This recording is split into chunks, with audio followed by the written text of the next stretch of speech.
Hi.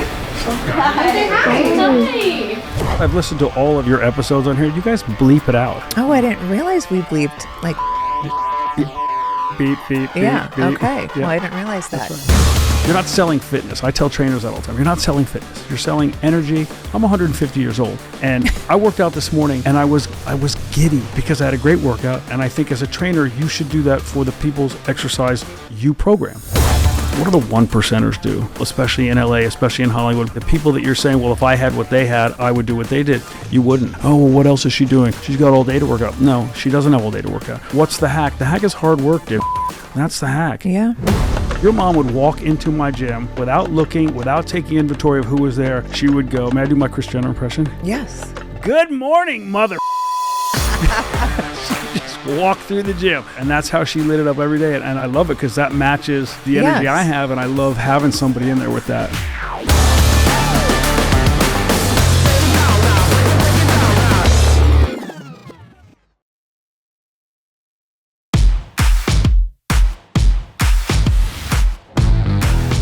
So, Gunnar Peterson, right here. I have known Gunnar, I want to say I was a teenager. I'm like 13, 14 years old. I think 14, yeah. 14. Yep. That's what I think too. So, Gunnar has been training basically every family member, from my sisters to my mom, and we've known you forever. And you, I don't know if people know this about you, but you are a very serious, you get like your job, you're committed to your job, but you are one of the biggest pranksters. You have the craziest, wildest mouth. I keep that under wraps. Not anymore. But yeah, you have the darkest sense of humor, which Super is dark. why I love you. It is. But yeah, people I don't think realize that side of you. Like, you're so professional and you know exactly what you're doing, but you will it up with the rest of them. You have to. Yeah. I think you have to. It's funny, people go, how do you motivate people? I go, you don't motivate them, you insult them and you shame them. But that's also like on their time, behind closed doors, never on camera. And you just keep it under wraps. Well, and I think also... By the way, P.S., one of the reasons, and the person I knew first in your clan was your mom. Yeah. Who has a super dark... Yes. Nasty side. Your mom would walk into my gym at 5:30 on the dot. Yeah. And as she walked through the gym without looking, without taking inventory of who was there, she would go, may I do my Kris Jenner impression? Yes. Good morning, motherfuckers. She just walked through the gym. It didn't matter who was there. And that's how she lit it up every day. And I love it because that matches the energy I have. And I love having somebody in there with that. You have been... I mean, I remember my mom being at that gym, the one in off Tower, right? Off Tower. And I would have to sit with her while she would work out. Yep. And I would do homework and she would, I would see her like kick ass and beast. Yeah. What she would do in the gym. And I really think that also, like, I like working out and having my kids in the gym with me, not for like a weight loss. Like, it's not that. It's about just showing them to be active. And I used to sit with my mom at Taibo and all the other shit. Like, it's good for... That sets the tone. And then when they're introduced to it at whatever time in their lives, they're not intimidated because they're like, yeah, I've been around this. I've seen it. It doesn't get weird for them. Right. Yeah. Whether they do it or not is another thing, right? But the intimidation part is interesting. So when I've obviously known you since I was younger, but then during my marriage, I started really working out when I was going through my divorce. And I remember that's when I started to need those workouts, but not even like going to your gym was such a safe haven for so many people. And yes, you taught... No cameras. That's what people don't get. There's no... People go, what about theft? Don't you worry? I go, I don't worry about that. There are no cameras in the gym. But also you only let one person work out during that hour at a time. Yep. So you can feel as uncomfortable and vulnerable as you want. There's nobody else there. It's your gym. It's your music. There was a great video, you probably have it, of you and Kendall. Oh, yeah. Dancing up the track. It's, this Big Sean song. It is. I don't with you, right? Yeah. Got it. Do you have that video? That. Yeah. You got to send me that. It's just, and it's you guys from the back. I think you guys said film it, but you can't do that at another gym. Like, good luck. Yeah. You could, but you can't get the music queued up. You can't. Kendall used to come in there and pop on the iPad and literally DJ her own workout. Yeah. No, and I miss that gym because it literally was like our I'll get you come to Nashville, even if you come for a weekend, and they break ground today on the new building for our gym to expand it, but you'll see same vibe. But of course it bigger is. ceilings, just cool. I've seen your videos and I'm like, fun. I It's got to fun. go back there. It's fun. But so I feel like I know everything about you. And I'm sure people who are, everything. Hey now. Don't know everything.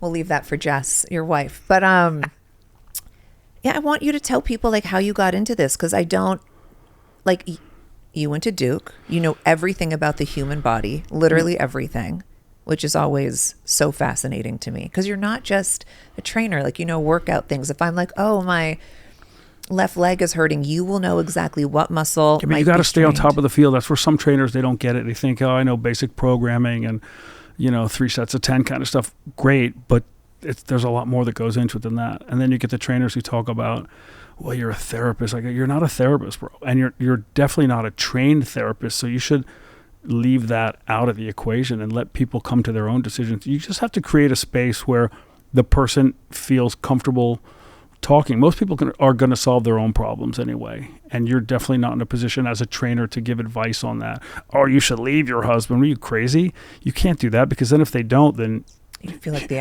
yeah, or you're fired. Right. So the husband comes in and goes, hey, bro. Right. So I heard what you said about me. Yeah. So Well, how did you fall in love with fitness, but also how did you get the clientele, like the roster that you have? The fitness part, I was a fat kid. I was in Weight Watchers when I was 10 years old. And then I learned about working out, and then I learned to connect it to nutrition. And it was obviously, we have a mutual friend in nutrition, Dr. Golia, but they go hand in glove, and you know that. And he jokes that it's 80% nutrition. I joke that it's 80% fitness. I think what we can agree upon is the closer you are to your goal, the more nutrition plays a part, and you can't out-train a bad diet, right? So all that falls in line. But I got into that because it was a control thing. Right. As a fat kid, I was a victim. I felt I can't control this. Why am I so fat? Why do I look like this? Having that control was cool, and I just wanted to share it with people. And I would tell friends, come work out, but they won't, or they won't on a regular basis. So then it becomes you're telling people, but without pitching it, right? Like, you're not selling fitness. I tell trainers that all the time. You're not selling fitness. You're selling energy and an experience. And if your energy speaks to your workout, like I worked out today, I'm 150 years old, and I worked out this morning, and I was giddy, and I came back in the hotel room, and my son goes, Dad, what's the matter with you? I go, I'm just fired up today because I had a great workout. I knew I was seeing you, and I think your exercise program should do that. And I think as a trainer, you should do that for the people's exercise programs that you program. And they're coming for the energy. They're coming. You've always been like that. And you've been doing this for decades. 35 years. 35 years. And every morning, so I would have the 6 or 7 a.m. slot typically. And you would have already been in there 4:30 doing your own workout with your guys. And you always had the energy, always happy, always positive. Do you remember when you walked in early once and I was finishing my workout? I can tell you right where I was in the old gym. I was oh my God, you're sick. And I was on the cable and I was shouting, because that's like my therapy, my catharsis. And I was yelling and swearing. And I finished, and the other guy who worked with me, Brad, was there, and he starts laughing. I looked and I saw you walk past, and you go, oh, that's nice. And I was just swearing up a storm, because that's how I get it out. Well, there's no judgment for me. Yeah. Go ahead. Do your thing. Yeah. Do what 4-letter bomb all day. Yeah. So I think that energy is what draws people to. I think your energy in anything either draws or repels people, whether you're, selling widgets or workouts or, running an escape room. It's the energy of the people. Right. And as far as the roster goes, to go back to your question, I was in the right place at the right time. And that's not fake humility. I used to joke, I have great parking. And people go, oh, that's not really why. That's a big part in LA. The fact that someone like you or anyone in that rare air can pull in off street, no paparazzi, park, get out of the car where you can't be seen, no cameras, that changes the game, I think, for who's going to come to you. Like, that's appreciated by those who value that, right? And then they're going to keep coming, and it's a safe space. let's not. I get you're very humble. No, but I'm saying that's a Mike big draw, Tyson, right? And after that, at his prime, you were his trainer. Sylvester Stallone, at his prime, 23 years. 23 years. And still the man, he did a thing, as did you, and thank you in person, but I've done it on text, for my daughter. Yes. He the people like that wrote me back right away. And there's a reason he writes you back, because he recognizes what you bring to the table and that you're not after anything else. It's like not asking for a photo. I'm not asking for a photo. Yeah. Or it's going to happen, or it doesn't, whatever. But that doesn't change the exchange. That doesn't change the time spent, right? I have people I've trained that I'm still super close with, probably don't have any photos of them.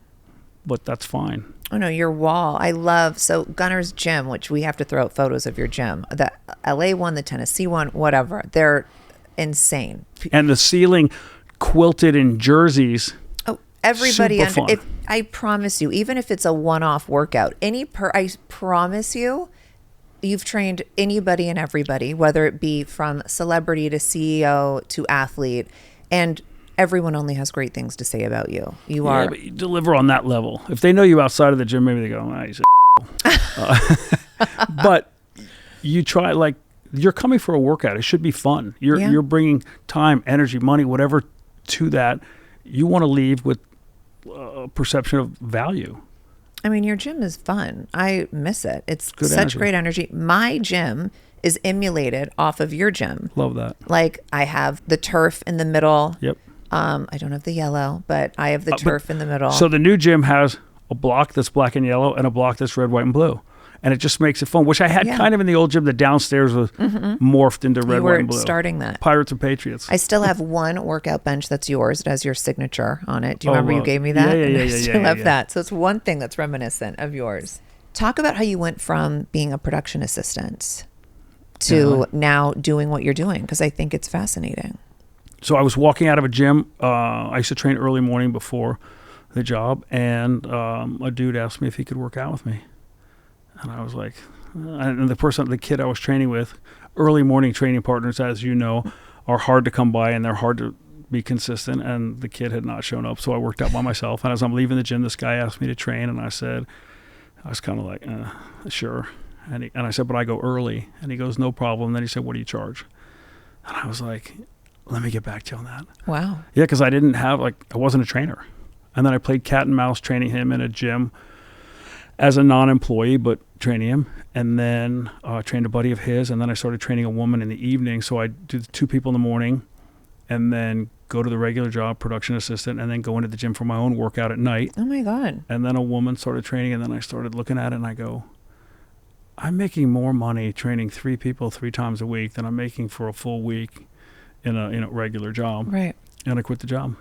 And you just had that much faith. No, I guess I was like, probably didn't love the job, but I didn't love the control of the job. And then I started, I met a casting director who I started training, and then I trained like 2 or 3 casting directors, and they worried that I didn't have insurance because I didn't have insurance. Right. Because I was young and strong and I don't get sick. And I was like, I got Viking blood. I'm not going to get sick. And they're like, you need insurance, Gunnar. Oh, like health insurance? Yeah. Or gym insurance? Yes and yes. Yes, okay. But they were talking about health insurance. So they would put me in small roles in some of the shows that they were casting. Oh, that's so funny. And then I got SAG insurance. Okay. And I kind of coasted like that for a little while. But you do what you can. You're in your 20s. You don't have responsibilities, right? You're not married, no kids, no pets. So you can do what you want, work when you want. And as long as I can control the workflow, as long as I can keep my foot on the gas, I'll go as hard as it takes. And then said, it's just crazy to go from that. And then it's like Arnold Schwarzenegger and The Rock and the Kardashians. No, just kidding. No, but you have to reverse that order. It's crazy. No, but it is crazy. But you're also in the right, think about it. You're in the right zip code. Like you're in the place where the people are. Where was your first gym? My first gym was at the house on Tower Road. Okay, that was the your house first next one. door. Yeah. Okay. And I remember that one. Yep, gutted it, and it became a gym, and it became, again, it was a safe place for people who can't be, it's not fair, they can't, who it's uncomfortable for them in a public gym. And I get that. People go, oh, why can't they work out? Well, they can, but can you promise me you're not going to go bother them, or you're not going to take pictures like this? Because that's what people do. And that gets annoying for somebody in your line of work. That's tough. But also, you like movie roles. People would rely on you to get them together for that role. Didn't you do Angelina? Yeah. Tomb Raider? Tomb Raider 2. Yep. Yeah. Went to London. Like, that's a lot of responsibility on your shoulders. It is, but it's fun, and you've already had especially when you get called by a studio to train somebody for a role, that's a different responsibility than you've worked with a person for X period of time. They get a role and they say, okay, here's the role. Here's how I want to tweak that. I worked with, name drop, Matthew McConaughey for a lot of years, and he was training for a role. I want to say he was going to be a diver, like a springboard diver, and working. And then he came in one day and he goes, changing the role. That movie fell through. I'm doing a different role. And I need to look like a cross between whatever it was, something like a quarterback and a linebacker. And it was the role of, in the movie Sahara, the Clive Cussler novel. And he was playing the lead character, Dirk Pitt. Yeah. And very different. Ironically, I read all those books growing up. Clive Cussler. Also the thing about you. Don't ask you to immerse, like, you are immersed in any piece of knowledge. Got to go deep. But how the hell do you have the time? Well, that's why I don't gamble. I don't do drugs. I'm afraid of coffee. Like, I know how I would go. I'd be the psycho. It's wild that, like me, I need my coffee, the pre-energy. You're sober. Like, I'll do an energy drink. I like it. Okay. I'll do a Zoa, 160 milligrams of caffeine. Let's go. But the energy I'll do my pre-gym workout. But that's crazy. That's like all it takes to get you going. Yeah. So he said to me, listen to this. This is funny. He goes, I'm doing this role, Sahara. And I said, Sahara, there's a book, Clive Cussler. He goes, what do you know about that book? And I said, lead character's Dirk Pitt. He's got a girlfriend named Eva Rojas. He works for a guy named Admiral Sandecker who works for Numa. He's this, and he goes, what do you know about Dirk Pitt? I go, what do you mean? And he goes, I'm Dirk Pitt. I go, Dirk Pitt is 6'4". And he goes, Dirk Pitt's 5'11" and 3/4. And I go, solid. Say less. Yeah, you're right. You're right. Yeah. Yes, you are. Yeah. But working with him for a role like that, or working with somebody that you've worked with for a while, I don't feel the pressure. I think it's fun because you're taking the relationship in a new direction, and they trust you. You know how they work. You know what's going to work with them, what you can and can't do. There's no like feeling it out phase. Picture this. You and your bestie finally making that girls' getaway to Greece a reality. You've been talking about it since high school, and now it's happening. But wait, where do you even start? Are you drowning in browser tabs, comparing hotels, and second-guessing every itinerary? Or are you the go-to trip planner in your friend group, already knee-deep in a Google Doc packed with must-visit spots and hidden gems? No matter which traveler you are, Fora Travel is here to make it all better. Fora is a modern travel agency bringing travel advisors back. Seriously. Their advisors have access to the best training, the best partners, and the best tech, all backed by a global community of travel insiders. That means exclusive recommendations, stress-free planning, and VIP perks at over 7,000 top hotels. Think room upgrades, late checkouts, and resort credits. And the best part? It doesn't cost you a dime extra. Your Fora advisor cuts through the noise and handles every little detail, down to making sure your airport transfer still shows up when your flight is 4 hours late, so you can just go and enjoy. Are you already that friend who plans the trips? Turn your passion into a business with Fora. They give you the training, the tools, and the partnerships to make money doing what you love, without the headache of admin work. So, whether you're booking an unforgettable trip or building a travel business, let Fora make it seamless. Head to foratravel.com/Khloe and tell them Khloe sent you. That's FORA travel.com/Khloe, because great travel doesn't just happen. It's planned. You were also the head trainer of the Lakers, head strength training. Strength and conditioning, yeah. Strength and conditioning trainer for the Lakers. 3 years. 3 years. That's a long time. That's a long, well. It's a long time in LA. That's a long time in LA. I and think so. It's a lot of road time because you know better than I do that travel schedule is no joke. It's no joke, yeah. And when you have family and kids. And kudos to my wife. I was in newly LA. married. But when I sat everybody around the table. When Rob Pelinka offered me that job, I brought the family around the table and I said, do we do this?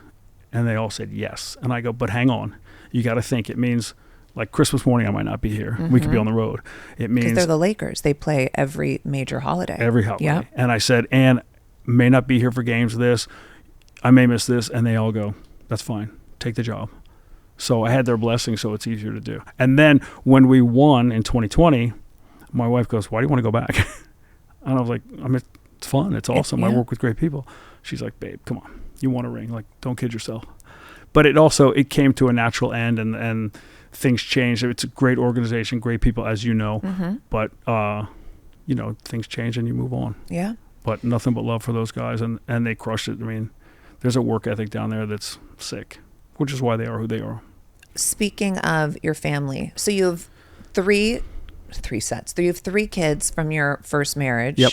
And then 2 more. Yeah, I have Henry, my oldest, then Jack, then Sloan, and then I have Zane, and then I have Monroe. And so I have a starting 5. You have a starting 5, Yeah. which is what everyone needs. Everybody, right? You better. No, I'm good. I have my 2, and then I just acquire other You kids. also have a lot of nieces and nephews. I so do. Like you I feel the take bench. care of a lot. I'm good. I Yeah, feel complete. Yeah. Starting 20. But ever since I've known you, you found a way to balance. You have this extreme work life that you do literally from 4:30 in the morning on. And then you're always at your kids' games. When your kids were touring college, you were on the college tours, even though they were only going to go to Duke, I imagine. Duh. My middle son went to SMU and I left. I said to him, dude, you're going to have more fun than everybody who went to Duke just because you're going to be in Texas and and he tore it up. Oh, yeah. He'll still wear a Duke shirt, but he's an SMU kid, Jack, and it's awesome to see him in his own, like he's got his own gig there. No, but yeah, they were only going to Duke. I wouldn't have any baby blue in the nursery. I want Duke blue in the nurseries for the boys. It's always been Duke blue. Correct. Always. But how have you always found a way to balance? I don't even know if it's balance. I think your kids were your number one priority, and then the rest. Yeah, balance that's that word, right? I have a guy now, country music guy in Nashville. He goes, I hate the word balance. I said, cool, I hate the word journey. So let's, not the band, but like people always say, I'm on my journey. I'm like, shut up. You're not on a journey. What do you, it's your workout. Like you're not on a journey. But I don't think you have balance. I think you go hard and get obsessed with everything. Mm-hmm. Like I'd imagine that right now you are, because this is your newest baby, I would imagine you are all day. The fact that you have notes and things and like you can't have balance if you're doing a new project, right? Whether it's a work project or a kid, you got to go all in with that. And you know what you're about to find out, but I think you do know with the kids, they're gone in a minute. I know. Right? That first it's the school thing and then they're gone for X amount of hours a day and you go, oh, that's weird. I got a big hole in my time. And then it's the friend thing and then it's trips with friends and then it's college and then it's like, good luck. You know, you've always handled it so well, and I feel like if you had a crazy day, your kids would come by the gym and hang out for a little bit and do homework in the back, or you always found a way to make it so family inclusive, but never feeling like, God, Gunnar's kids are here. Do you know, like it was never intrusive. It was always such a great environment. They're always super respectful, and they would stay back there, and that's also how you get to tell who the people are that you're working with, the ones who acknowledge them and speak to them versus the one who just wave and walk. And I want them to see. I brought my little guy here, Zane. I'm in LA for 2 days, and he's with me. And I said, "You're going to do work day with Daddy." And he's like, "Can I bring my iPad?" Yeah. I go, "You can," but he needs to see. I think it's helpful that they see what you do. Yes, it is. Yeah. Speak a little bit about Monroe and what you guys have been going through on her health journey, and tell us about Monroe. Journey. How I know journey. Let's find balance. She. How old is she? She's 5, and last year I think it's a year ago tomorrow or Thursday. Wow. Was diagnosed with AML leukemia, which, yeah, that's a fun day. I was so surprised with how subtle the symptoms were for leukemia that I would love for you, if you're comfortable, to explain that, because when I heard, when I was like, Mom, I remember I was like, how did he know Monroe had that? And was a few bruises from what? Yeah, my wife Jess found that, and I'll give even more kudos to Jess for not just how she found it, but how she's championed the whole thing. As far as I'm concerned, she's got an MD. Like, she's become an absolute beast. The way I would expect a lot of moms, especially you, and like when you're, it's not helicopter parenting, by the way. It's being a good mom. So Monroe was getting fevers, and they would subside, or they'd break in the night, and then she'd be fine, and then she'd get another one, and I don't know, to me her skin, like her pallor wasn't there was a pallor to her skin that you didn't see normally. And I said to Jess, maybe it's like anemia or something. I think this is more than just like Dayquil, NyQuil time. I think this is like, go to the doc. And she went and checked, and she checked while I was at work, and then they put her in an ambulance. They said her counts are extremely low. She needs to go up to Vanderbilt right now. So they sent her to Vanderbilt, and then they checked, and then a couple of days later they come and they checked her in. And of course my wife stayed with her the whole time, like literally lived there. Ended up the two of them living there for 6 months. Wow. Thank God it's only 20 minutes from our house, so we could do like a tag in, tag out thing, and Zane could see, and my other kids flew in, and all the other kids, when it came down to needing bone marrow transplant, all my other kids stepped up, right? Drew the blood to see who was a match, and it gets that gets super hairy, but they get that diagnosis, and it's no joke. They check you in, and then they tell you what it is, and it's not leukemia, it's AML leukemia. And what's the difference? More rare. It's more rare. It's more difficult it's everything. And then it's probably going to be a bone marrow transplant. And then there's going to be, then that didn't take, the first one didn't take. And then, it took for a minute, and then it didn't. And then they go through a radiation and the chemo. It's just, you wouldn't wish it on anybody. Right. But my wife, and I would tell any parent or any guardian, you have to advocate for your kid. And you have to keep meticulous notes. My wife wrote down on this notebook that's more notes than I took in 4+ years of college. And she wrote down everything they did. Every time the nurse comes in at night, how much, what are you giving her, what time, why, and you keep it because you want to go back to it and say, this didn't work, this did work. And Vanderbilt, top notch. Can't give it more praise for how they handled the whole thing. Wow. But you have to advocate for it. Yeah. And you have to ask questions of not just the doctors, not just the heads of the departments, which we had, we were lucky to have good relationships, but the day-to-day caregivers, those people are the ones who see symptoms, who see trends, who, the nurses, the orderlies, the people who are in and out and in and out. And if you don't keep those relationships open and take those notes, something can get missed. And I worry for the people who don't know to do all that. It can go sideways real fast. My cousin Cece, who I know you've met in the past, she's had cancer for like over 30-something years on and off. And she says the same thing. You have to advocate for yourself. You have to. That regardless of who the medical practitioner is, they're not you. And you have to, even saying no, like, no, if you don't feel like this is the right drug for you, like it's okay to push against that. Yep, just that. We also had a guy through other friends, and probably not cool to say their names, but anyway, we had other friends who connected us with another doctor down in Florida who Jess and I could bounce, but more Jess bounced stuff off of.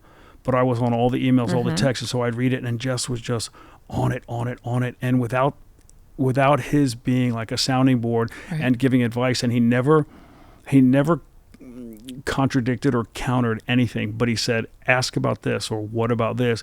And when you put it in a question form, sometimes you do spark an idea like, maybe. And then the treatment takes a different turn or a different path. Or like the second transplant she did, they do a TBI, right? A total body irradiation, where they essentially microwave your kid to nuke anything before the transplant, so that the transplant has a better chance of taking. And they get down to discussing what temperature that's set at. And the doctor in Florida has a different idea than these people. Right. Because how would you know? How would I know? How would my wife and I know, for her body size, for her body weight, for the fact that she's been under chemo for this long and now she's going to go through this, having those people, like I would tell anybody, reach out. And the pediatric oncology world, right, is very small, and they talk in real time, and you can get really good answers if you step up and ask a question. Nobody's holding back information. It's not like we have the cure and we're going to hold it so you come to us and we make money. It's not that kind of business. They will talk, and we've got some really good people on our side. No, that community is huge. Your family friend Harry, who Harry Hudson, who's phenomenal. Like who lives in Tennessee too. Correct. We've gone back and forth on text, but he has a little room in the Vanderbilt, in the Monroe Carroll Children's Hospital for kids to go, because I guess teenagers go and then they feel, thank God, like Monroe, our daughter, lost all her hair, right, and her eyebrows, which is a freaky look, but it's cool, like, make it work. But she doesn't have the association with hair and beauty and how she presents herself as a teenager would. So Harry recognized that, and there's a little center for teens within the hospital where they can go and be themselves, and there's musical stuff, and it's Harry's really the best. Cool. And when Harry got cancer, he was teenager, and so Kendall brought him into the gym one time, yeah, and I was like, just something, like he looked thin, and I didn't know the backstory. Right. And then they're like, oh, by the way. I said, got it? Yeah. Okay. They were aware of how kids, the teens, are going through, sure, the cancer fight, not to be denied, but the other fight of, how come I look like this and I don't fit in and now I look weird and whatever. Monroe doesn't have that. My daughter doesn't have that. She's like laughing and that it's coming back. Monroe has... I took a picture of her hair the other night. The best personality. Hang on. Hopefully you can... I'll show you the pic. And it's like she wetted it down and it's just growing back in and it's patchy, and she combed it over like that. And I took a picture from the top and I sent it to my brother and I go, I'd like you to meet my new accountant. No. Like, it looks like a terrible comb over, but she's just happy to have it. Yeah. And how is she doing now? She's good. She's going through, and this is another thing, she's going through a ton of gut GI problems. So you have to know, as the parent, as the guardian, advocating for the kid, that the treatment, yes, sure, the cancer is in remission. That's the best news ever. But there are things you can do leading up to it that might help you avoid future problems like the gut disorders, which she's been fighting now for 5 months. I would say now it's better than it's been. And her attitude through it, like, you realize you learn more from the kid through this than the kid learns from you. I was just going to say to you, has it surprised you? Yeah. Monroe's attitude through all of this. Her attitude, she's a 10. Yeah. She's a trooper. She gets, I mean, I don't know how graphic you want to get, but like her bathroom habits have been pretty crazy over the last 5 months. But she'll go in there and I'll go, you all right? And she goes, yeah, I'm just riding my dirt bike. And I'm like, you're 5 years old. Don't say that. But it's her attitude. She's not fazed by it. And she'll go from a painful episode in there, and then she'll just start talking. Hey, Daddy, when the Barbie goes down the slide, she has to move, because if not, the other Barbie, when she comes, and I'm looking at her going, how are we talking about Barbies? Right. You were just going through immense abdominal pain. Right. But her attitude, she just compartmentalizes it. But every video you posted of her in the hospital going through the chemo, she was decorating her room. And that's Jess. Jess did theme rooms, which of course you would do too. Yes. She made, because the rooms are pretty bleak, and you feel, if you want to ever look at where you could help, not you, but one, with their time or their money or their energy, take a walk down a children's cancer ward. It's like humbling. Right. And it's pretty bleak. And a lot of those kids are in there by themselves, young. And so Jess she made the bathroom fun. She did a mermaid theme. She did the Frozen theme. She did some cool stuff so that Monroe, her stay there was less awful than a normal hospital stay. Right. Nobody wants to be in a hospital. Nobody. Oof. Do you? Because I'm sure. I like that you're going to sit back and set this up like it just popped into your head. Yes. This just came to me. Well, because I'm sure so many people hire you because of who they see your training and what they see you can do for other people. But yes, you're incredibly talented. But also it takes that person to be committed.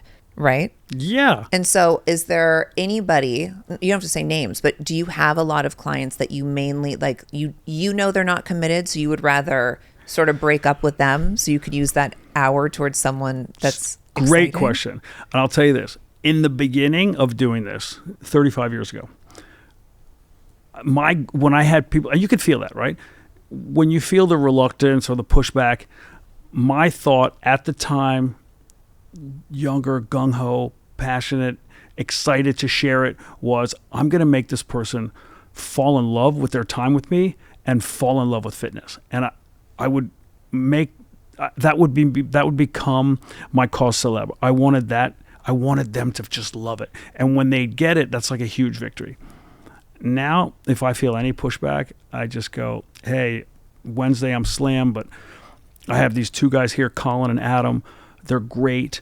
They're going to be here. And I just try to push it downstream. Not in a bad way. Right. Just we're not suited. Right. I can't come at this with 110% energy and I prep the workouts the night before and you come in not wanting to do it or phoning it in. Like, that's just a bad match. Not that my other guys are not doing the same, but they're younger, they're earlier in the game, they're going to want to pitch it. I'm not selling it to anybody. Like, no, and I love that you said that you do plan your workouts the night before.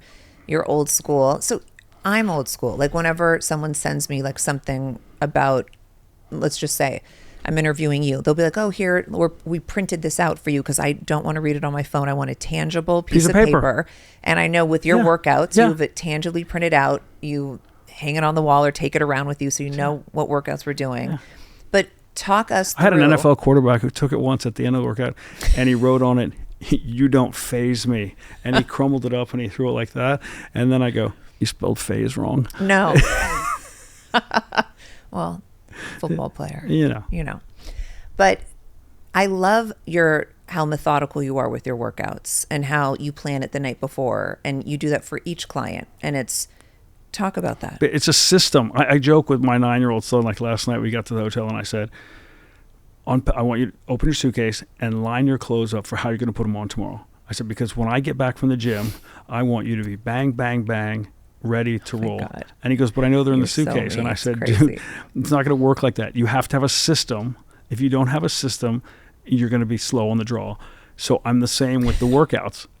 Write them out, have them stacked in the order that the people are coming in, and just know that you're going to execute that way. But also when you plan them, like I write it on the I'm not so old school that I do it on paper, but I write it on the computer.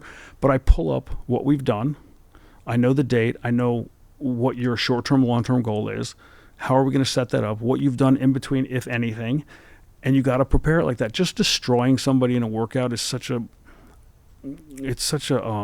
cliche rookie trainer move. Oh, and I've had that. Oh, I'm sure you have. I've had trainers reach out to me, especially when doing Revenge Body. Like, I would want to try some of those trainers. Why don't they bring, I'm not pushing for this, but I would. What? If there's a campaign, why don't they bring Revenge Body back?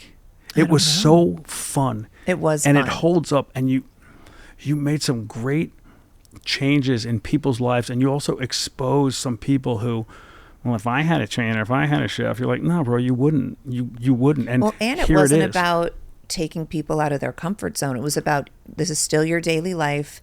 We're going to implement just the training aspect, but there's no chef. We're not putting you in a mansion and isolating you for 3 months. That's easy for anyone to lose weight. Find a time to make it work. Right. Because the people that you're seeing, the people that you're saying, well, if I had what they had, I would do what they did. You wouldn't. That's why those people are in that thin tier of people.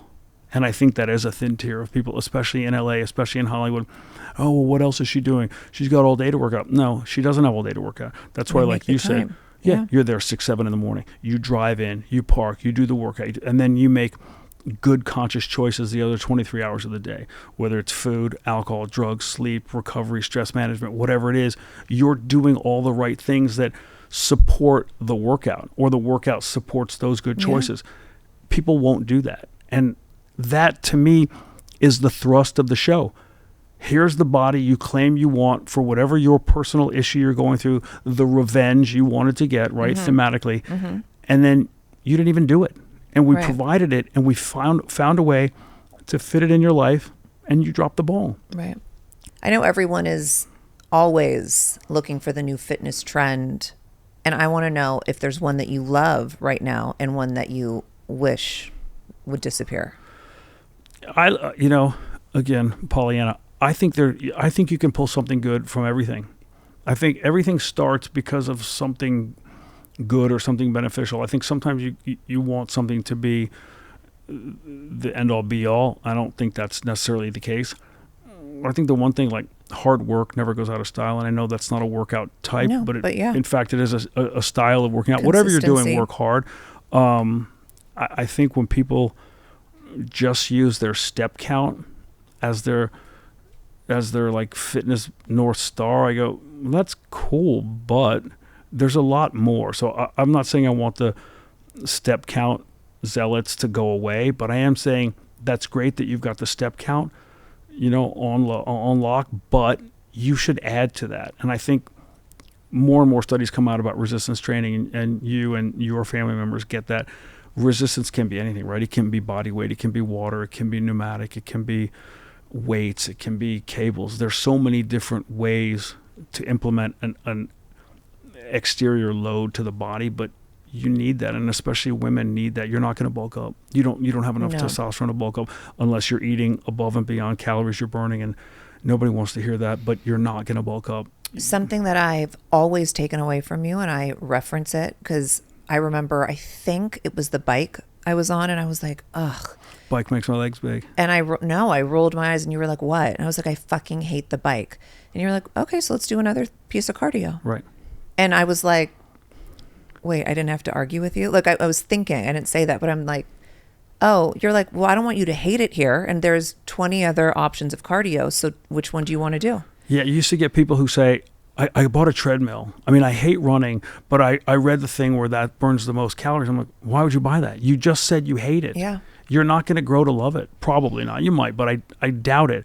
You're swimming upstream. You're already starting the fitness journey. You're already starting it with like headbutting. Right. What do you like doing? Bike, rower, climber? But I'll never forget that. And it was that simple. And I was like, yes, okay, let's get to the treadmill or get to boxing or jump roping. It was so easy. And I tell people that. I'm like, well, no, I don't like to ride the bike. I'm not going to ride it because what the fuck does that do, as opposed to me doing the stairs or.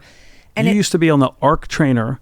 Yeah. With your, I'm going to go back and say it was a BlackBerry, maybe. It was. And cranking that ARC trainer. And people don't get, that's not an elliptical, right? It's a high knee motion, so it mimics sprinting versus the shape of an ellipse, which an elliptical does. And you would just be pumping that thing away and like, da, da, da, da, da. And I go, that is the definition of multitasking at a very high level. Well, I learned it from Kris Jenner. No, but that, I don't know. You've always done things that, for me, other trainers never did for me. It was always, like you said, they would just sort of want to kill you to like impress you.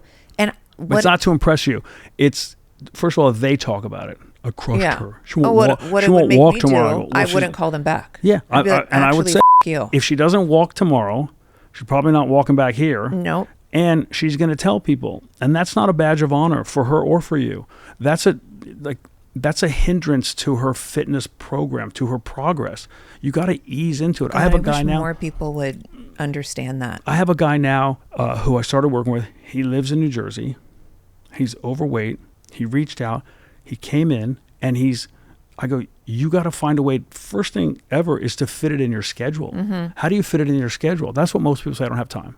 Well, you have to have time because if you go down, like, you're going to have time to recover. You're going to be in a hospital or you're going to be dead. So because there are people who they get right up to the red line and they don't realize it. And this guy, like, he would go all day, but you have to hold them back. I go, start with one, then do a 30-minute walk, then another. Mm-hmm. Ease into it. If it's too much too soon, it'll fail. I agree with that. Yeah, but people don't want to hear that because, and I also say, you didn't get to that condition like overnight, so we're certainly not going to reverse that overnight. Yeah. And we're trying to find something that is sustainable. If it's sustainable, it's successful. If it's not sustainable, it's going to fail. Fine for peaking for a wedding, a beach vacation, or a photo shoot, whatever it is. Right. That's all fine, but you can't maintain that. No. No, and you can't get it back in a day. So correct. So what's a regime that you can fit in? If your goal is just to hit this high for that day, you can do that. But then what happens? Then you let it go. Yeah, you crash. Try doing that in your 40s, 50s, 60s. It's hard to get it back. what's in the future for Gunnar Peterson? So we have a TV show idea, actually made with Lindsey Vonn and somebody else. We don't know yet, about flushing out new fitness things and things at work. What do the top people do? What do the 1%ers do? What do those guys do to get better, and those girls do to get better every year, every season? Because they're always seeking the next thing, whether it's nutrition, whether it's a hack, whether it's a recovery thing or a training protocol. So to flush those out on camera would be fun. And you're the guy? Yeah, there's another one we wanted to do, another TV show, kind of like bar rescue for gyms. Oh, how funny. Yeah. I trademarked the name Gym Intervention because I think that's... Trademark it before this airs. Already did. But we wrote that up because I think there's so many gyms that, and especially when you travel and you go to little places and you see them, you're like, how is this guy holding on? It's a mom and pop. That's what people, like, I call you for that when I was like, I'm doing my gym. Mm-hmm. That's what, and you've done that for hotels. I had somebody who wrote me this morning, we've done hotel gym designs, You would be so great at that. You guys should do that. That show, I forget the guy's name, where he would go to restaurants. Yeah, Bar Rescue or Restaurant Rescue. Something like that. Rob used to love that show. Great show. And he would go in and he would call them out. Yes. And he would say... But I love that man. Like, he's no nonsense, but loving. But I could be that. Yes. But I don't ever want to do any of that stuff alone. He actually had a counterpart in that. He had a woman. I can remember them sitting in the car before they went into the gym to just drop the hammer. I think it was just him. I thought he had like a co-pilot, but I would like to do it. I think you want a co-pilot. I definitely want a co-pilot. Yeah, no, I don't like doing stuff alone. He was by himself. My mom used to worry, you can't be alone. I go, I can. It's just not as fun. Yeah, you just don't want to. Yeah, I like being with people, and I would do that. And like Lindsay has a great sense of humor, and she's super fun, and she's a serious athlete, so her opinion matters. Yeah. And it would be... I think you guys would be perfect doing that. Perfect. Yeah. Yeah. Gee, thank you so much You're for amazing. coming this is cool. doing I love this. it. I'm so happy for you.